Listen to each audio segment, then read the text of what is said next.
दोस्तों नमस्कार। यह है मार्गदर्शन फॉर सिविल सर्विसेज। मैं अनुराग चौधरी।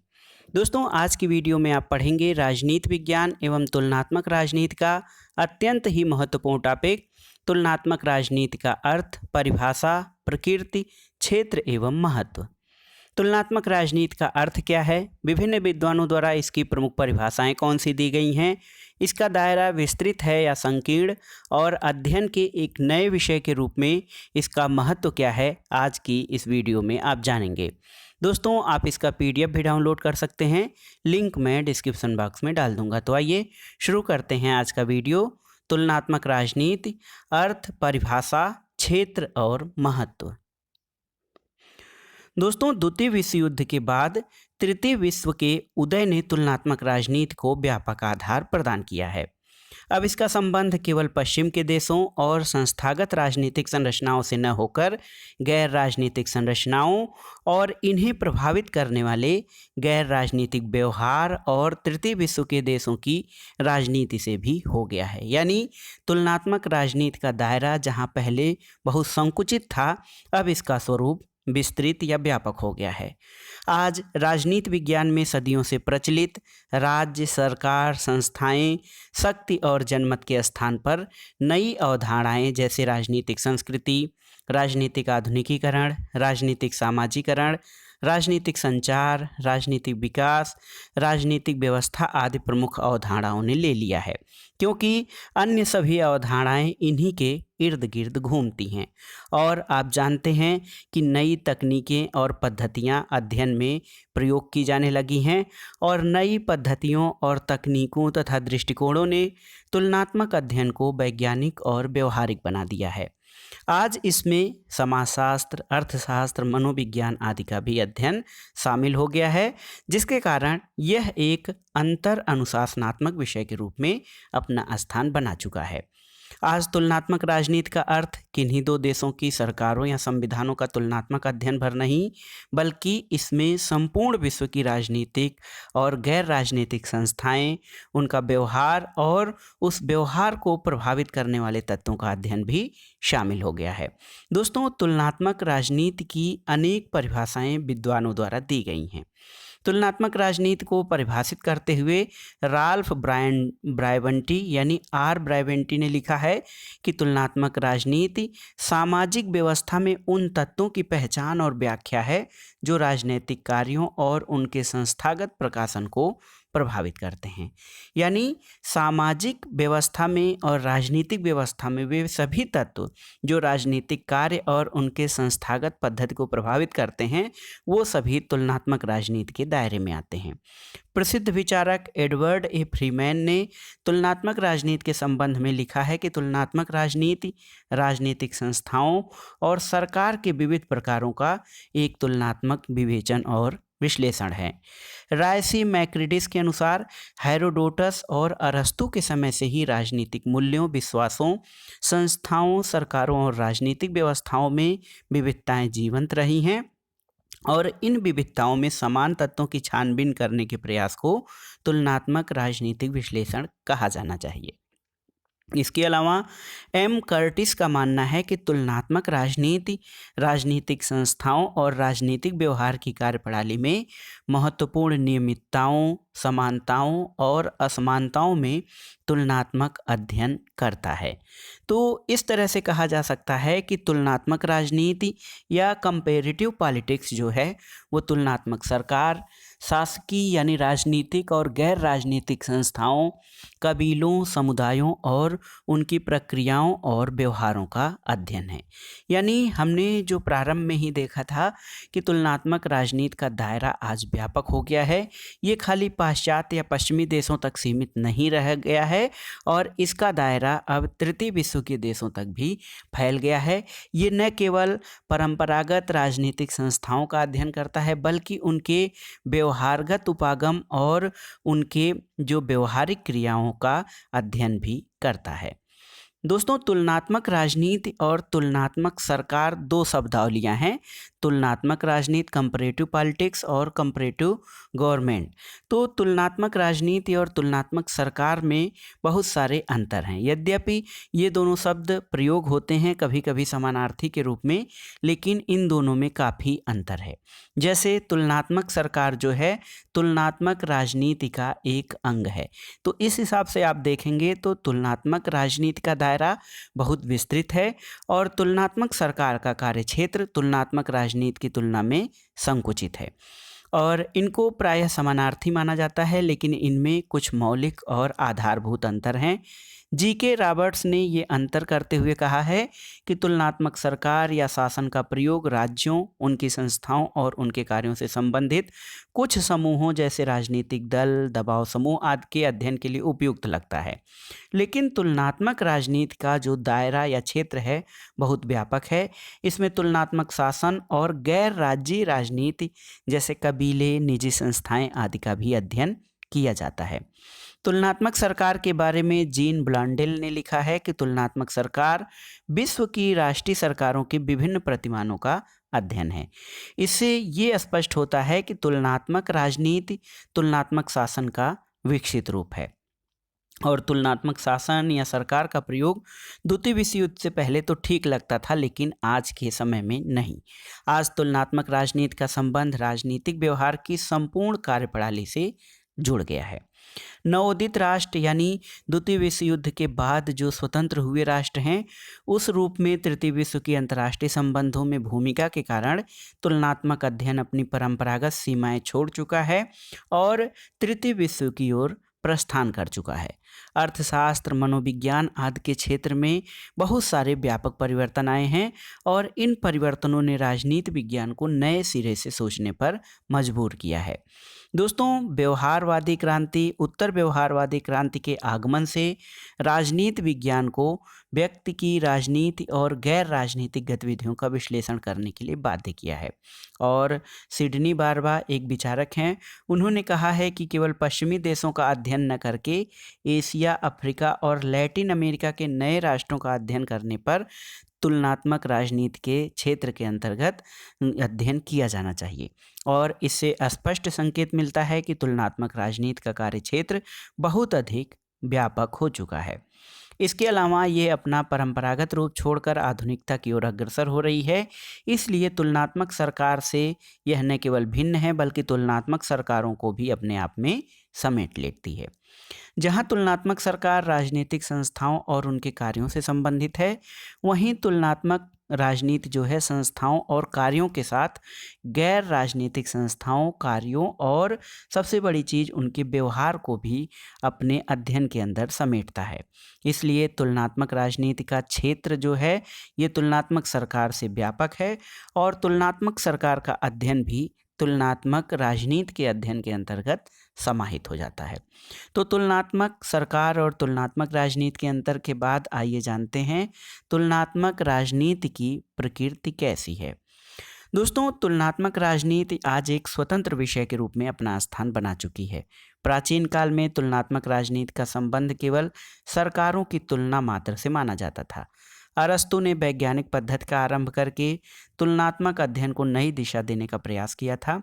उसके बाद हेरोडोटस ने तुलनात्मक राजनीति का विकास किया, लेकिन उनका अध्ययन केवल कुछ राजनीतिक संस्थाओं, उनके ढांचे और सरकारों तक ही सीमित रहा। लेकिन द्वितीय विश्व युद्ध के बाद तुलनात्मक राजनीति की प्रकृति में काफ़ी बदलाव आया और अब इसमें राजनीतिक संस्थाओं के ढांचे और कार्यों के साथ गैर राजनीतिक समुदायों और निजी संस्थाओं और उनके व्यवहार का भी अध्ययन आवश्यक हो गया है और तभी जाकर तुलनात्मक राजनीति को पूर्ण रूप से ये माना जाएगा कि तुलनात्मक राजनीति क्या है। दोस्तों, इसी कारण आज तुलनात्मक राजनीति में केवल शासन के ढांचे का नहीं बल्कि सभी राजनीतिक सिद्धांतों, आदर्शों और व्यवहारों का अध्ययन किया जाता है। तुलनात्मक राजनीति की प्रकृति भी बदल चुकी है। इस कारण तुलनात्मक राजनीति की प्रकृति को लेकर विद्वानों में मतभेद हैं। ये मतभेद किस प्रकार के हैं? तो दोस्तों, तुलनात्मक राजनीति की प्रकृति संबंधित दो मत प्रचलित हैं। पहला मत ये है कि तुलनात्मक राजनीति एक लंबात्मक या अनुलंबात्मक तुलनात्मक अध्ययन है। Comparative politics is a vertical comparative study.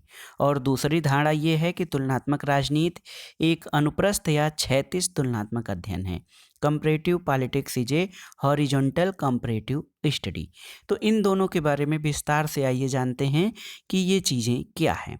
सबसे पहले हम जानेंगे लंबात्मक तुलनात्मक अध्ययन के रूप में। तो ये धारणा और इस धारणा के समर्थकों का ये मानना है कि तुलनात्मक राजनीति एक ही देश में विभिन्न स्तरों पर स्थापित सरकारों जैसे राष्ट्रीय स्तर और स्थानीय स्तर और इनको प्रभावित करने वाले राजनीतिक व्यवहारों का तुलनात्मक विश्लेषण का अध्ययन करता है। तो देखिए, लंबात्मक तुलनात्मक अध्ययन में यानी वर्टिकल कंपैरेटिव स्टडी में ये माना जाता है कि तुलनात्मक राजनीति एक ही देश में विभिन्न स्तरों पर जो राष्ट्रीय या स्थानीय सरकारें हैं या राष्ट्रीय या क्षेत्रीय सरकारें हैं और इनको प्रभावित करने वाले राजनीतिक व्यवहारों का तुलनात्मक अध्ययन किया जाता है। इस विचारधारा के मानने वाले जो हैं उनका कहना है कि क्षेत्रीय सरकारें अनेक होती हैं, इस कारण राष्ट्रीय सरकारों की उनसे राजनीतिक प्रक्रियाओं और संस्थाओं के संदर्भ में तुलना करके उपयोगी निष्कर्ष निकाले जा सकते हैं। दोस्तों, देखा जाए तो ये जो तुलना है ये सतही स्तर पर ठीक है, लेकिन अधिक व्यापक अध्ययन और विश्लेषण से राष्ट्रीय और प्रादेशिक सरकारों में समानताओं की बजाय असमानताएं अधिक दिखाई देती हैं। और जब हम इनमें तुलना करेंगे तो आर्थिक संसाधन, नियम और शक्ति की समानता ही प्रतीत होती है। लेकिन व्यवहार में देखा जाए तो राष्ट्रीय सरकार के पास आर्थिक साधन अधिक होते हैं, इसलिए आर्थिक साधनों की समानता मात्रात्मक होती है, गुणात्मक नहीं। और इसी तरह से नियमों में भी समानता की अपेक्षा असमानता ही अधिक होती है, क्योंकि राष्ट्रीय सरकार के नियमों के पीछे के शक्ति का तत्व प्रभावी होता है। राष्ट्रीय सरकार संप्रभु होने के नाते स्थानीय सरकार से अधिक शक्तिशाली होती है। इस कारण राष्ट्रीय सरकार और स्थानीय सरकार के नियमों में समानता की बजाय असमानता अधिक होती है। शक्ति के कारण अगर जो राष्ट्रीय सरकार के बारे में देखा जाए तो उत्पीड़न का तत्व या बल प्रयोग का तत्व उसके पास अधिक होता है और इस कारण वो स्थानीय सरकार से अधिक प्रभावशाली होती है। तो इन समानताओं की अपेक्षा देखा जाए तो राष्ट्रीय और स्थानीय स्तर पर असमानताएं ही अधिक होती हैं। राष्ट्रीय और स्थानीय सरकारों में पाई जाने वाली समानताएं सतही होती हैं। इनकी सहायता से इनकी प्रकृति तो समझी जा सकती है, लेकिन कोई सामान्यीकरण नहीं निकाला जा सकता। इस कारण जो तुलनात्मक राजनीति में अध्ययन का ये लंबात्मक तुलना संस्थाओं के औपचारिक अध्ययन के लिए सहायक है, लेकिन राजनीतिक व्यवहार की वास्तविकता का ज्ञान इससे नहीं हो सकता है। इसलिए लंबात्मक तुलना से तुलनात्मक राजनीति की प्रकृति को वास्तविक रूप में समझना असंभव है और इस कारण लंबात्मक तुलना की धारणा आज मान्य नहीं है। दूसरा जो प्रकृति है इसका, जो अध्ययन के बारे में, इसकी प्रकृति के बारे में बात की जाती है कि तुलनात्मक राजनीति जो है अनुप्रस्थ या क्षैतिज तुलनात्मक अध्ययन है। तो ये धारणा और इस धारणा के समर्थक मानते हैं कि तुलनात्मक राजनीति राष्ट्रीय सरकारों की क्षैतिज तुलना है। इसका मतलब क्या है? तो इसका मतलब ये है कि राजनीतिक व्यवहार को समझने के लिए इस प्रकार की तुलना एक देश की राष्ट्रीय सरकारों में भी हो सकती है, दूसरे देश की राष्ट्रीय सरकारों के साथ भी हो सकती है और ये जो तुलना है समय और भौगोलिक सीमाओं से परे है। इसके द्वारा एक देश की राजनीतिक व्यवस्था का राजनीतिक व्यवहार समझा जा सकता है और दूसरे देशों को राजनीतिक व्यवस्था के राजनीतिक व्यवहार से उसकी तुलना भी की जा सकती है। ये धारणा तुलनात्मक राजनीति की वास्तविक प्रकृति को समझने में मददगार साबित होती है और इसमें तुलना एक राष्ट्र की केंद्रीय सरकारों के बीच ऐतिहासिक आधार पर भी हो सकती है। समसामयिक आधार पर एक देश की राष्ट्रीय सरकार की तुलना दूसरे देशों की राष्ट्रीय सरकारों के साथ भी हो सकती है। यानी इसमें जो अध्ययन का दायरा है, विश्लेषण का दायरा है, वो अधिक व्यापक होता है। जैसे ऐतिहासिक आधार पर देखा जाए तो एक देश की राष्ट्रीय सरकार की इसी देश की भूतकालीन राष्ट्रीय सरकारों के साथ तुलना की जा सकती है और इस प्रकार वर्तमान राजनीतिक व्यवहार की प्रकृति को समझने के लिए इसकी मदद ली जा सकती है। प्रत्येक देश की राजनीतिक व्यवस्था के राजनीतिक व्यवहार की जड़ें भूतकाल में होती हैं। जैसे भारत की राजनीतिक व्यवस्था की जड़ें प्राचीन, मध्यकालीन और ब्रिटिश शासन के अंतर्गत ढूंढी जा सकती हैं। भारतीय राजनीतिक व्यवस्था में आज भी ब्रिटिश शासनकाल के अनेक तत्व मौजूद हैं जो वर्तमान में राजनीतिक व्यवस्था और राजनीतिक व्यवहार के भाग हैं, और इस प्रकार की तुलना समान संस्कृति और सभ्यता वाले राज्यों की शासन व्यवस्था और राजनीतिक व्यवहार को समझने में ठीक है। लेकिन यदि किसी अलग प्रकार की सभ्यता और संस्कृति वाले राज्य हैं तो वहाँ की शासन व्यवस्था राजनीतिक व्यवहार को समझने में समस्या ही पैदा करती है। इसलिए इस प्रकार की तुलना का सीमित महत्व है। दोस्तों, समसामयिक आधार पर एक देश की राष्ट्रीय सरकार की दूसरे देश की राष्ट्रीय सरकारों से तुलना करना बहुत ही उपयोगी और प्रामाणिक होता है। जीन ब्लांडल ने इस तुलनात्मक अध्ययन में सबसे उपयोगी और प्रामाणिक चीज़ ये माना है कि हमारे पास तुलनात्मक सरकारों के अध्ययन का केवल एक ही दृष्टिकोण शेष रहता है, वो है समकालीन विश्व की राजनीतिक व्यवस्थाओं से संबंधित राष्ट्रीय सरकारों का राष्ट्रीय सीमाओं से आर पार अध्ययन करना। और इस प्रकार की तुलनाएं सामान्यीकरण का आधार होती हैं। इसके द्वारा राजनीतिक व्यवहार के सामान्य सिद्धांतों का निर्माण भी किया जा सकता है और इससे राजनीतिक संस्थाओं और उनके राजनीतिक व्यवहार को सरलता से समझा जा सकता है। इस प्रकार की तुलनाएं ही सर्वश्रेष्ठ और प्रामाणिक होती हैं। तो आपने समझ लिया कि तुलनात्मक राजनीति की जो प्रकृति संबंधी धारणा है उसमें लंबात्मक और क्षैतिज जो अध्ययन की पद्धतियां हैं ये दोनों एक दूसरे की पूरक हैं। राजनीतिक व्यवस्थाओं की कार्यप्रणाली और उनके व्यवहार को समझने में इन दोनों ही जो है प्रकारों का अध्ययन किया जा सकता है और इनके द्वारा राजनीतिक व्यवहार में समानताएं और असमानताओं को समझकर तुलनात्मक राजनीति के बारे में सिद्धांतों का निर्माण किया जा सकता है। दोस्तों, आज सीमाओं के आर पार तुलनात्मक अध्ययन से तुलनात्मक राजनीति जो है वो एक स्वतंत्र अनुशासन या स्वतंत्र विषय का स्थान प्राप्त कर चुका है और यह राजनीति विज्ञान की एक महत्वपूर्ण शाखा बन गई है। और आप जानते हैं दोस्तों कि अब विश्वविद्यालयों में जिस प्रकार से राजनीतिक सिद्धांत, अंतर्राष्ट्रीय राजनीति, लोक प्रशासन एक अलग अध्ययन के विषय में स्थान बना चुका है, उसी तरह से कंपैरेटिव पॉलिटिक्स भी एक अलग अध्ययन के विषय के रूप में अपना स्थान बना चुका है। दोस्तों, इसमें राजनीतिक संस्थाओं के साथ गैर राजनीतिक संस्थाओं, उनके व्यवहार को प्रभावित करने वाले तत्वों का अध्ययन किया जाता है और यही तुलनात्मक राजनीति की वास्तविक प्रकृति है। तुलनात्मक राजनीति के अर्थ, परिभाषा, प्रकृति के बाद आइए जानते हैं तुलनात्मक राजनीति का क्षेत्र क्या है। दोस्तों, आपने तुलनात्मक राजनीति के अर्थ, परिभाषा और प्रकृति के बारे में जानकर या पढ़कर काफ़ी कुछ अंदाज लगा लिया होगा कि तुलनात्मक राजनीति का क्षेत्र कैसा है। फिर भी तुलनात्मक राजनीति का क्षेत्र एक विवादास्पद विषय है। तुलनात्मक राजनीति आज संक्रमणकालीन दौर में है। हेनरी एक्सटीन एक विचारक हैं, उन्होंने इस बात की पुष्टि करते हुए लिखा है कि तुलनात्मक राजनीति के बारे में महत्वपूर्ण और विवादास्पद बात यह है कि वह संक्रमण की स्थिति में है। एक प्रकार की विश्लेषण शैली दूसरे प्रकार की विश्लेषण शैली की ओर प्रस्थान कर रही है और आज जो है तुलनात्मक राजनीति की सीमा और मानकों और व्यवहारों के पारस्परिक संबंधों के बारे में काफ़ी विवाद भी है। तुलनात्मक राजनीति की सीमाओं के बारे में परंपरागत और आधुनिक राजनीतिक विश्लेषक एक मत नहीं हैं।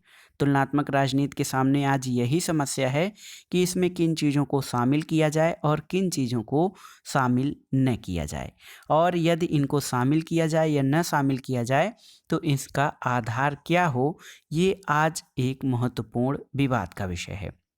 सीमा संबंधी विवाद के बारे में सभी राजनीति वैज्ञानिक इस बात से सहमत हैं कि तुलनात्मक राजनीति का संबंध राष्ट्रीय सरकारों से है और इसमें सरकारी ढांचे के साथ सरकारों की कार्यप्रणाली और गैर राजनीतिक संस्थाओं के राजनीतिक कार्य और व्यवहार भी शामिल हैं। लेकिन उनमें राजनीतिक क्रियाकलापों का सरकार की क्रियाकलापों की व्याख्या करने को लेकर मतभेद है। दोस्तों, कानूनी या संस्थागत दृष्टिकोण और व्यवहारवादी दृष्टिकोण, दो प्रकार के दृष्टिकोण जो हैं वो राजनीतिक क्रियाकलापों और सरकार के क्रियाकलापों की व्याख्या में अपनाए जाते हैं और ये जो दृष्टिकोण हैं इनकी उपयोगिता को लेकर भी राजनीति शास्त्रियों में विवाद है। कानूनी या संस्थागत दृष्टिकोण के समर्थक मानते हैं कि तुलनात्मक राजनीति में केवल संविधान द्वारा निर्धारित राजनीतिक व्यवहार और सरकारी ढांचे और संरचनाओं का ही अध्ययन किया जाए। और इसके अलावा किसी भी राजनीतिक व्यवहार का अध्ययन करना उपयुक्त नहीं होगा। लेकिन जो कानूनी दृष्टि के आलोचक हैं, उनका कहना है कि इस प्रकार का अध्ययन केवल सतही और दिखावटी होगा। इससे राजनीतिक प्रक्रियाओं के व्यवहार की वास्तविकता का ज्ञान नहीं हो सकता है। तो इसलिए दोस्तों, राजनीतिक संस्थाओं के साथ साथ उनके कार्य और व्यवहार का भी अध्ययन बहुत ज़रूरी है। तभी जो है तुलनात्मक राजनीति को व्यापकता मिल सकती है। जैसे उदाहरण के रूप में हम चीन और रूस की संवैधानिक विधि के बारे में जान लें, तो भी इससे वहाँ की राजनीतिक व्यवस्था और उसके व्यवहार का सच्चा ज्ञान नहीं प्राप्त हो सकता है। इसी तरह ब्रिटेन और भारत में संविधान के ढांचे के आधार पर राजनीतिक व्यवस्था के व्यवहार का सही आकलन नहीं किया जा सकता। भारत में लंबे समय से केंद्र और राज्यों में कांग्रेस पार्टी की शासन थी। इसके कारण संविधान का संघात्मक रूप भी एकात्मक बनकर रह गया था। और ब्रिटेन में संवैधानिक राजनीतिक तंत्र के स्थान पर निरंकुश राजतंत्र का होना संविधान के आधार पर राजनीतिक व्यवहार को समझने की चुनौती देता है। इसी कारण व्यवहारवादी विचारक जो हैं, वो तुलनात्मक राजनीति को कानूनी सीमाओं के बंधन से मुक्त करके व्यवहारवादी अध्ययन पर जोर देते हैं, ताकि राजनीतिक व्यवस्था की गत्यात्मकता को समझा जा सके। और इन लोगों का ये मानना है कि संस्थागत अध्ययन की बजाय अनौपचारिक तत्वों को भी तुलनात्मक राजनीति में स्थान मिलना चाहिए, तभी इसका पूर्ण रूप से अध्ययन किया जा सकता है।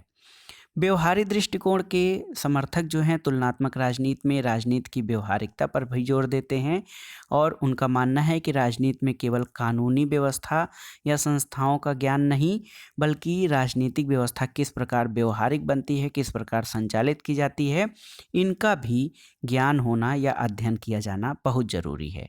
दोस्तों, तुलनात्मक राजनीति में राष्ट्रीय संस्थाओं और गैर राजनीतिक संस्थाओं के राजनीतिक व्यवहार से संबंधित तथ्यों को भी शामिल किया जाना चाहिए। इस कारण व्यवहारवादी इस बारे में मानते हैं कि राजनीतिक समाज में राजनीतिक गतिविधि जो होती है, हर तरह से शासन के आसपास चक्कर काटती है और इसी से हर राजनीतिक व्यवहार का ज्ञान प्राप्त किया जा सकता है। एक विचारक हैं जीन ब्लांडेल, उनका मानना है कि तुलनात्मक सरकार या तुलनात्मक राजनीति के अध्ययन में उन तरीकों का जो समाज में मूल्यों का अधिकृत वितरण होते हैं, परीक्षण किया जा सकता है। और ये जो परीक्षण है मूल्यों के नियमन, रूपांतरण और क्रियान्वयन से संबंधित होता है। इस प्रकार तुलनात्मक राजनीति में देखा जाए तो मूल्यों की त्रिमुखी प्रक्रिया, देखिए मूल्यों की त्रिमुखी प्रक्रिया चलती है। जैसे राजनीति, तुलनात्मक राजनीति का क्षेत्र मूल्यों के नियमन, रूपांतरण और कार्यान्वयन तक ही सीमित मानते हैं जो व्यवहारवादी विचारक हैं। दोस्तों, तुलनात्मक राजनीति के क्षेत्र से संबंधित दूसरा विवाद मानकों और व्यवहारों का है। मानकों के आधार कानून और नियम होते हैं और ये आवश्यक नहीं है कि राजनीतिक व्यवहार कानूनों और नियमों के अनुकूल ही हो, वो इसके प्रतिकूल भी जा सकता है और इसकी प्रतिकूलता तुलनात्मक अध्ययन में कठिनाइयाँ उत्पन्न करती है। यदि मानकों के अनुसार राजनीतिक व्यवहार बना रहे तो तुलना करना आसान है, लेकिन बाह्यकारी शक्ति के प्रयोग से कानून और नियमों पर आधारित जो मानक होते हैं वो शुद्ध नहीं हो सकते। इसलिए राजनीतिक व्यवहार के बारे में ये भी देखना जरूरी है कि वो मानकों के अनुकूल है या नहीं। दोस्तों, हमको पता है कि राजनीतिक व्यवहार और मानकों की प्रवृत्ति या प्रकृति जो होती है वो अस्थायी नहीं बल्कि परिवर्तनशील होती है। ये दोनों ही गत्यात्मक हैं। जो मानक और व्यवहार आज हैं, आगे उनका स्वरूप वैसा ही रहेगा, ये कह पाना संभव नहीं है। इसलिए दोनों में साम्य और गतिरोध का भी होना स्वाभाविक है। मानकों और मूल्यों में परिवर्तन व्यवहार को परिवर्तन कर सकता है और व्यवहार में भी नए मानकों की स्थापना हो सकती है। इसलिए राजनीतिक व्यवहार और मानकों के राजनीतिक पहलुओं का अध्ययन भी तुलनात्मक राजनीति में बहुत जरूरी है। यदि इनकी उपेक्षा की जाए तो राजनीतिक व्यवस्था के व्यवहारिक जो है पक्ष पे अध्ययन से हम दूर हो जाएंगे, क्योंकि मानक और व्यवहार सरकार की जीवंत संरचना का महत्वपूर्ण भाग होता है। इन सब जो हमने विश्लेषण किया और विवेचन किया, इसके आधार पर ये कह सकते हैं कि तुलनात्मक राजनीति में न केवल विभिन्न राजनीतिक संस्थाओं, उनके कार्यों का अध्ययन शामिल है, बल्कि इसमें गैर राजकीय संस्थाओं के राजनीतिक कार्य और व्यवहार भी शामिल हैं। मुनरो, फाइनर, लास्की जैसे विद्वानों के प्रयासों ने अरस्तु के तुलनात्मक अध्ययन को बहुत व्यापक और बहुत आगे बढ़ा दिया है। और आज तुलनात्मक राजनीति का क्षेत्र पश्चिमी देशों या पाश्चात्य देशों की सरकारों या राजनीतिक संस्थाओं और उनके व्यवहार तक ही सीमित नहीं है, बल्कि इसका प्रसार जो है तृतीय विश्व के देशों तक हो चुका है।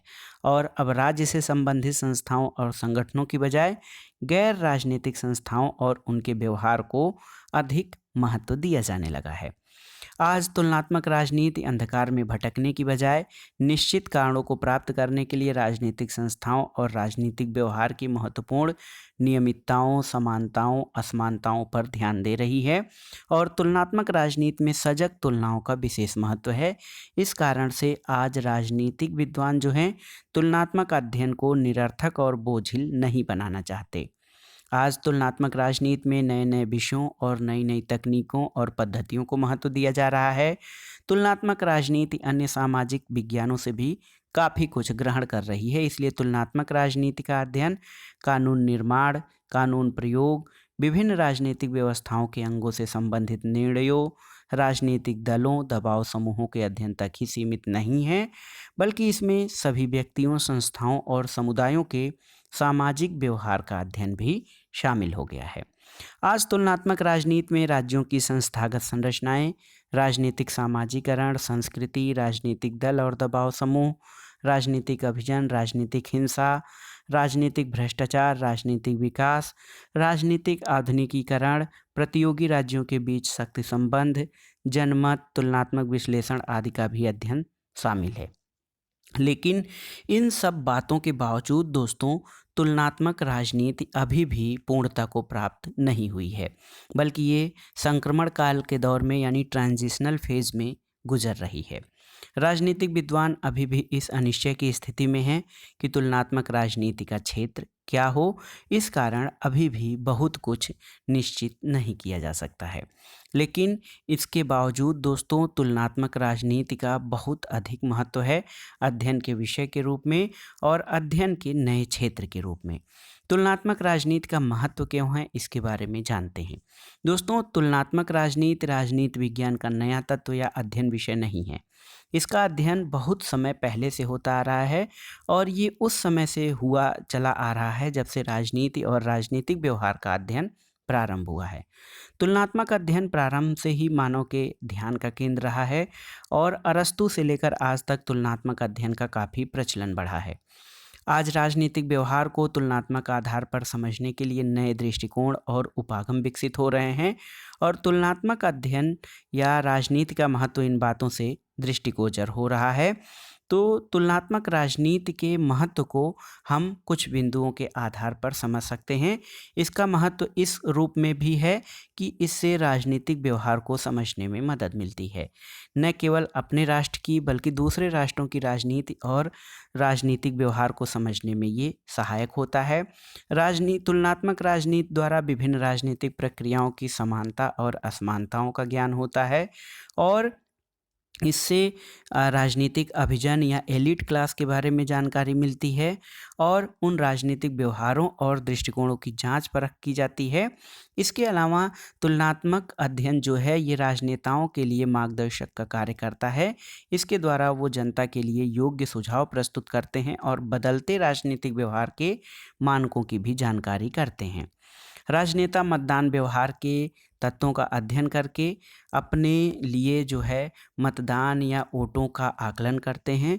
इसके अलावा इसका जो महत्व है छात्र, शिक्षक, नागरिकों के साथ जनसाधारण के लिए भी है और इससे हम ये जान सकते हैं कि विभिन्न राजनीतिक समाज के लोगों का राजनीतिक व्यवहार अलग अलग क्यों होता है।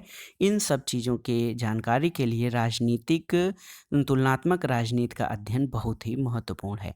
मैक्रिडिस एक विचारक हैं, उनके अनुसार तुलनात्मक राजनीति एक ऐसा मार्गदर्शक है जो बैठे बिठाए देश विदेश की सैर करा देता है और इसके द्वारा इस बात का आसानी से पता लगाया जा सकता है कि एक ही प्रकार की राजनीतिक व्यवस्था में एक समाज में सफल और दूसरे में असफल क्यों होती है। जैसे इसको इस रूप में भी समझा जा सकता है कि लोकतंत्र का सफल संचालन भारत में क्यों हो रहा है पाकिस्तान में क्यों नहीं, जबकि भारत और पाकिस्तान का उदय या दो देशों का जन्म एक साथ हुआ था और राजनीतिक व्यवस्था भी काफ़ी हद तक एक जैसी है। उसी प्रकार चीन में साम्यवाद सफल क्यों है, रूस में असफल क्यों है, इन सब प्रश्नों को तुलनात्मक राजनीति के अध्ययन द्वारा समझा जा सकता है। दूसरा महत्व इस बात में है तुलनात्मक राजनीति का कि इससे राजनीति को वैज्ञानिक स्वरूप प्रदान करने में मदद मिलती है। दोस्तों, अरस्तु के समय से ही तुलनात्मक अध्ययन द्वारा राजनीति के अध्ययन को वैज्ञानिक बनाने के प्रयास किए जा रहे हैं और 50 के दशक के बाद व्यवहारवादी क्रांति ने राजनीति को तुलनात्मक आधार पर एक विज्ञान बनाने का जोर दिया है। व्यवहारवादियों ने राजनीतिक व्यवहार की निरंतरताओं और नियमितताओं का पता लगाकर सामान्यीकरण के आधार पर सिद्धांत विकसित करने के प्रयास किए हैं, क्योंकि यही सामान्यीकरण जो है वो वैज्ञानिकता का आधार है। और तुलनात्मक अध्ययन के द्वारा राजनीतिक व्यवहार की नियमितताओं का पता लगाकर उनके कारणों का पता लगाया जा सकता है और इस तरह व्यवहारवादियों के प्रयासों से ही आज राजनीति विज्ञान राजनीति को विज्ञान बनने की ओर अग्रसर है। तीसरा महत्व इस बात में है कि इससे राजनीति में सिद्धांत निर्माण किया जा सकता है। तुलनात्मक अध्ययन के द्वारा राजनीतिक व्यवहार की नियमितताओं का पता चलने से सिद्धांत निर्माण करना आसान है।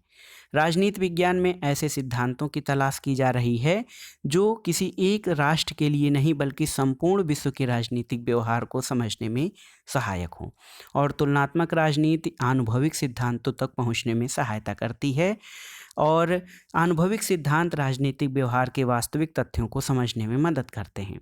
राजनीति वैज्ञानिक स्वयं तथ्यों का संकलन करने के लिए राजनीतिक व्यवहार के क्षेत्र में जाकर राजनीतिक व्यवहार का अवलोकन करता है।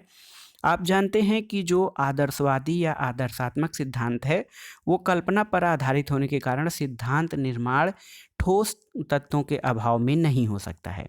इसलिए अनुभविक सिद्धांत जो है वो बहुत ही महत्वपूर्ण हो जाता है, क्योंकि अनुभविक सिद्धांत जो है वास्तविकता के अधिक समीप होते हैं और यथार्थ राजनीतिक व्यवहार की तुलना करना अनुभविक सिद्धांतों का निर्माण करना है और इस तरह तुलनात्मक राजनीति के अध्ययन का महत्व राजनीतिक व्यवहार के संबंध में सिद्धांत निर्माण करने से भी है।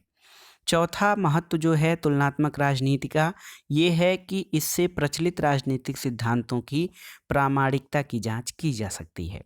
दोस्तों, तुलनात्मक अध्ययन द्वारा राजनीतिक सिद्धांतों का पुनः परीक्षण करके उनकी प्रामाणिकता की जांच की जा सकती है और प्रचलित सिद्धांतों या अतीत में स्थापित सिद्धांतों की समसामयिक प्रासंगिकता की जांच तुलनात्मक अध्ययन द्वारा ही की जा सकती है कि पुराने समय में जो सिद्धांत हैं वो वर्तमान समय से कितने बेहतर हैं या खराब हैं। दोस्तों, तुलनात्मक राजनीति जो है वो राजनीतिक सिद्धांतों की जांच परख के लिए नए उपकरण, तकनीक और पद्धतियां उपलब्ध कराती है और किसी भी विज्ञान में परम सिद्धांत नहीं हो सकते, आप जानते हैं। इसलिए राजनीतिक सिद्धांत भी परम सिद्धांत नहीं बन सकता है और चूंकि इसमें मानव व्यवहार शामिल होता है, मानव व्यवहार परिवर्तनशील है, इसलिए मानव व्यवहार पर आधारित राजनीतिक सिद्धांत बदलती परिस्थितियों में इनका जांच करना आवश्यक हो जाता है और इस कार्य में तुलनात्मक राजनीति बहुत ही सहायक होती है और इनसे इस बात का निष्कर्ष निकाला जा सकता है कि प्रचलित राजनीतिक सिद्धांत वर्तमान समय में कितने प्रासंगिक हैं, कितने अप्रासंगिक हैं, इस बारे में भी तुलनात्मक राजनीति हमें ज्ञान प्राप्त कराता है। तो इस प्रकार ये कहा जा सकता है कि तुलनात्मक अध्ययन से हम अपने देश की संस्थाओं को अधिक गहराई से समझकर जो समस्याएं हैं उनका निराकरण करने का प्रयास कर सकते हैं और तुलनात्मक अध्ययन द्वारा छात्र, शिक्षक, राजनीतिक विद्वान सभी को उपयोगी जानकारी होती है। इसके द्वारा हम अपने देश की शासन पद्धति का दूसरे देशों की शासन पद्धतियों से तुलनात्मक अध्ययन करते हैं और जो उपयोगी निष्कर्ष हैं उनको निकाल सकते हैं। इससे राजनीतिक व्यवहार को समझा जा सकता है, राजनीति शास्त्र को विज्ञान बनाया जा सकता है और आनुभविक अध्ययनों के आधार पर सिद्धांत निर्माण किया जा सकता है तथा साथ ही जो सिद्धांत प्रचलित हैं उनकी औचित्यता और प्रामाणिकता की जांच की जा सकती है। आज की लोक कल्याणकारी राजनीतिक व्यवस्थाओं में राजनीतिक व्यवहार के बारे में सामान्य निर्णयों का निर्धारण करना बहुत जरूरी हो गया है ताकि सामान्य राजनीतिक सिद्धांतों का निर्माण किया जा सके और राजनीतिक व्यवस्था को स्थायित्व का गुण प्रदान किया जा सके। तो दोस्तों ये था आज का वीडियो, राजनीति विज्ञान एवं तुलनात्मक राजनीति का बहुत ही महत्वपूर्ण टॉपिक, तुलनात्मक राजनीति का अर्थ, परिभाषा, प्रकृति, क्षेत्र और महत्व। वीडियो आपको कैसा लगा हमें कमेंट बॉक्स में ज़रूर बताइएगा। इसके अलावा आपको कुछ शब्दावली जो कठिन लगे उसके बारे में भी आप हमें कमेंट बॉक्स में क्वेरी कर सकते हैं। वीडियो देखने के लिए धन्यवाद दोस्तों। वीडियो को लाइक करें, शेयर करें और इस चैनल मार्गदर्शन फॉर सिविल सर्विसेज को सब्सक्राइब करें। वीडियो देखने के लिए धन्यवाद। नमस्कार।